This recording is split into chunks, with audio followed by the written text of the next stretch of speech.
Iran's commanders stood on the deck of the Strait of Hormuz and made a declaration the world was supposed to fear. Their warriors were ready to move tomorrow. Their fast boats could outrun anything the American Navy had. The blockade was a declaration of war.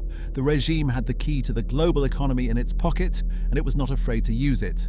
Then the Pentagon did the unthinkable. Not a warning shot, not a diplomatic note. The unthinkable, a move so asymmetric, so coldly calculated that the weapon Iran had spent 40 years building to threaten the world was turned around and aimed directly back at Tehran. Iran thought it was holding the hostage. It turns out it was the hostage. To understand what the Pentagon did, you have to understand what Iran thought it had. For decades, the Islamic Revolutionary Guard Corps had constructed what military strategists call a strategy of compellence, not just defending Iran, but forcing its enemies to change course through pain. The core of that strategy was the Strait of Hormuz, 20% of the world's daily oil supply, 20% of its liquefied natural gas. The entire energy lifeline of China, Japan, South Korea, India, and Europe, all squeezed through a waterway 21 miles wide at its narrowest point, flanked on the north by Iran. This was not an accident, it was doctrine. Decades of IRGC planning produced a doctrine built on one insight. Iran could never defeat the United States in a direct military confrontation, but it didn't need to. It only needed to make the war cost more than the United States was willing to pay. Close the strait, spike oil to $126 a barrel, trigger fuel crises from Bangkok to Frankfurt, force the world to pressure Washington to stop.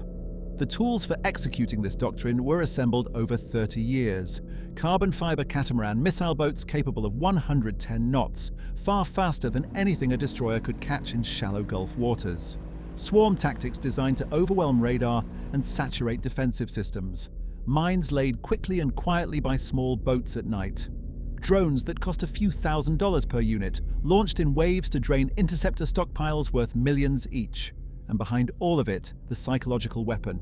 Even the threat of a mine, even one drone buzzing a tanker, was enough to send insurance premiums to 10 times their pre-war level and empty the strait of commercial traffic without a single major naval battle.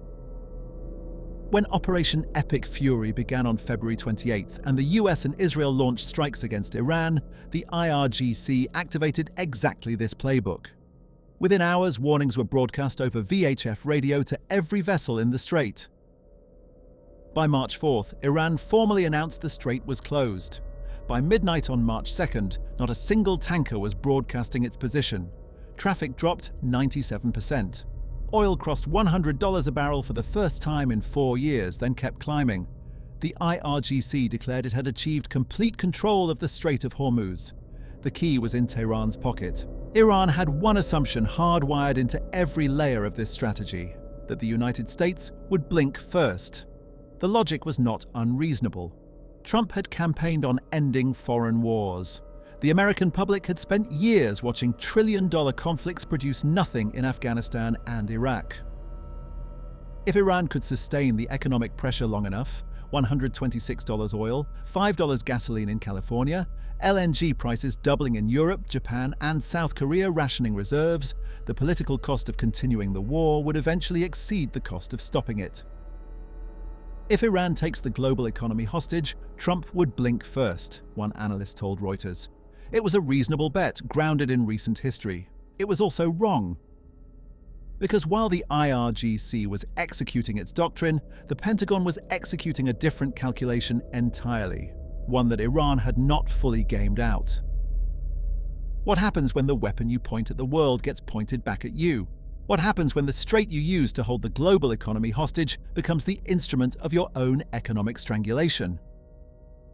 Iran's supreme card was the Strait of Hormuz. It also happened to be Iran's only remaining economic lifeline. The unthinkable move was not a military strike. It was not a bomb or a missile or a carrier group sailing through the strait, guns blazing. It was a naval blockade, but not of the kind anyone expected. On April 13th, after the Islamabad talks collapsed and J.D. Vance announced that negotiations had failed, CENTCOM began enforcing a blockade, not of the Strait of Hormuz, but of every Iranian port on the Arabian Gulf and Gulf of Oman. Not a blockade that closed the waterway to the world. The opposite, a blockade that opened the strait to everyone except Iran. The legal framing was precise. International maritime law treats the Strait of Hormuz as an international passage open to all states. CENTCOM announced it would enforce the blockade impartially against all vessels calling at Iranian ports, regardless of flag or nationality, but explicitly stated it would not impede freedom of navigation for ships transiting to and from non-Iranian ports. Iran wanted to punish the world by closing the strait. The Pentagon's answer: we are opening the strait, but we are locking you inside it. Every Iranian oil tanker trying to leave, blocked. Every shipment of materials coming in, intercepted. The deep sea seized off Malaysia. The Dorina supertanker captured south of India. The Seven, the Diriyah, the Majestic X, one after another, Iranian vessels captured in international waters from the Arabian Sea to the Indian Ocean by US Navy destroyers, submarines and helicopters operating under CENTCOM authority. In 10 weeks, Iran had gone from holding the global economy hostage to having its own economic artery severed at the source. Over 10,000 sailors, marines and airmen enforced the blockade. Navy SEALs conducted vessel board, search and seizure operations. The 31st Marine Expeditionary Unit, trained in maritime interdiction, positioned aboard 3 amphibious warships. The USS Charlotte torpedo sank the Iranian Navy frigate Iris Dina, 104 sailors killed, off Sri Lanka. The message was not ambiguous. Iran had prepared for many scenarios. It had not fully prepared for this one because this scenario required the enemy to do something counterintuitive. Instead of trying to force Iran out of the strait by superior force, the Pentagon simply built a wall around Iran while leaving the strait open for everyone else. The IRGC's swarm boat doctrine, those 9-ton carbon fiber catamarans capable of 203 kilometers per hour, was neutralized not by matching speed, but by removing the strategic context that gave it value.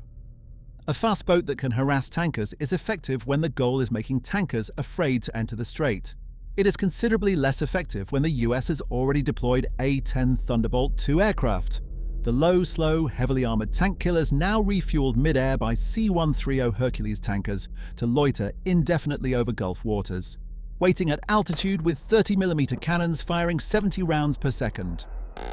A boat doing 203 kilometers per hour is still vastly slower than a guided missile. The swarm strategy that looked terrifying on paper was, in practice, a planned suicide mission against aircraft that don't get tired. Meanwhile, the Dark Eagle hypersonic missile system, traveling at Mach 5 or above, capable of complex evasive maneuvers that no Iranian air defense system can track, began deploying to the region. The missile cities buried under 500 meters of granite that Iran had trusted to make its ballistic launchers invulnerable. The entire depth defense doctrine built around hiding assets far inland. Dark Eagle renders geographic depth irrelevant. By the time Iranian radar detects a Dark Eagle launch, the impact is seconds away. And there was a dimension that ran deeper than any weapon system. Inside Iran, something was fracturing. Explosions reported in Tehran, Isfahan and Shiraz. Gas leak incidents occurring with suspicious frequency in major cities. IRGC members photographed on streets firing into apartment buildings. Salaries delayed. The proxy network, Hezbollah, the Houthis, finding their funding lines cut as oil revenue collapsed towards zero. The regime that had told its people it had absolute dominance of the strait was now unable to guarantee security on its own streets. The supreme irony of Iran's strategy only became visible when it was too late to reverse it. The Strait of Hormuz was Iran's trump card. It was also Iran's only remaining significant source of income. Before the war, Iran exported 1.5 million barrels of oil per day, almost all of it transiting the strait. When Iran closed the strait to threaten the world, it simultaneously sealed its own treasury.